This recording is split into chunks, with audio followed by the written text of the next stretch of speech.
بسم الله الرحمن الرحيم سبح اسم ربك الأعلى الذي خلق فسوى والذي قدر فهدى والذي أخرج المرعى فجعله غثاء نحوا سنقرئك فلا تنسى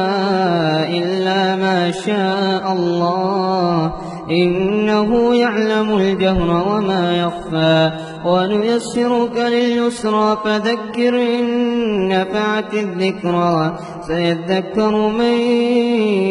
يخشى ويتجنبها الأشقى الذي يصلى النار الكبرى ثم لا يموت فيها ولا يحيا قد أفلح من تزكى وذكر اسم ربه فصلى بل تؤثرون الحياة الدنيا والآخرة خير